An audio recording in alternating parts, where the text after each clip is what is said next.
ঈদ যাত্রার দ্বিতীয় দিনে আগাম টিকিট বাস ট্রেনে নির্বিঘ্নে বাড়ি ফিরছে রাজধানীবাসী। তবে যাত্রীদের অধিকাংশ নারী ও শিশু। তারা বলছেন ভোগান্তি এড়াতেই আগে ভাগেই ঘরে ফিরছেন তারা। আর ট্রেনের ছাদে উঠতে যেন না পারে যাত্রীরা, তাতে নজরদারি রাখবে কর্তৃপক্ষ। এদিকে ট্রেনের তুলনায় বাসে ঘরমুখী মানুষের চাপ কম, যদিও কাউন্টারগুলোতে বাসে অতিরিক্ত ভাড়া নেওয়ার অভিযোগ করেছেন অনেকে। মোহাইমিনুল খান অপুর প্রতিবেদন।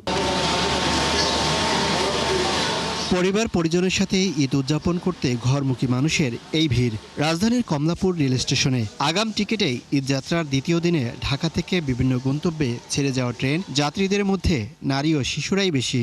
ঈদের আগে শেষ মুহূর্তের ভিড় এড়াতে আগেই বাড়ি ফিরছেন তারা। আমার ওয়াইফ চলে যাচ্ছে, ঈদের ভিড়কে একটু আগে থেকে পাঠিয়ে দিচ্ছি যাতে ভোগান্তি না হয়। আমার 16 তারিখ অফিস শেষ, আমরা 17 তারিখ ইনশাল্লাহ যাব।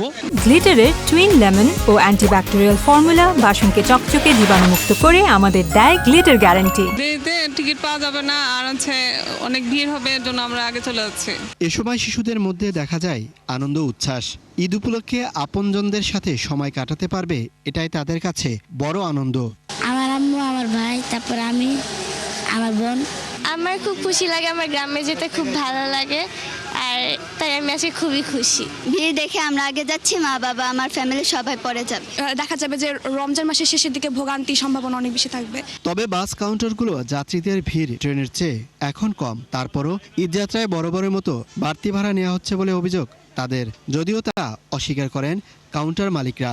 আমি 2 ঘন্টা ঘুরেছি টিকিটের জন্য, তারপরে আপনার শ্যামলীতে টিকিট পেয়েছি 850 টাকা করে, আর রেগুলার ভাড়া হলো 600 টাকা। আমাদের 650 যেছে গাড়িটা আমার কুয়াকাটা গাড়ি, এটা বুঝছেন, ওই হিসাবে ওই কুয়াকাটা ভাড়া নিচ্ছি আমরা। আমাদের সিটগুলি 17, 18, 19 এই 3 দিন বুক আছে, আর গাড়ি যদি টাইম মতন আসে আমরা ডেলিভারি দিতে পারবো সুন্দরভাবে।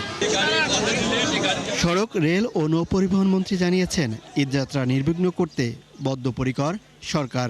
নির্দিষ্ট সময়ে যাত্রীরা যাতে গন্তব্যে পৌঁছাতে পারে, বাড়িতে পৌঁছাতে পারে, উদ্বিগ্ন না হয়, ঘন্টা পর ঘন্টা সড়কে যাতে আটকে না পড়ে, সেটার জন্য সরকারের মনোযোগ রয়েছে, সর্বাত্মক মনোযোগ রয়েছে, প্রধানমন্ত্রীর নির্দেশ রয়েছে, এবং এর সাথে যারা স্টেক হোল্ডার জড়িত আছে তাদের সবাইকে নিয়ে সমন্বিতভাবে আমরা কাজ করছি। প্রতিটি বাস কাউন্টারে সরকারের সংশ্লিষ্ট বিভাগের তদারকি বাড়ানোর দাবি যাত্রীদের। মোহাইমিনুল খান অপু, 71, ঢাকা।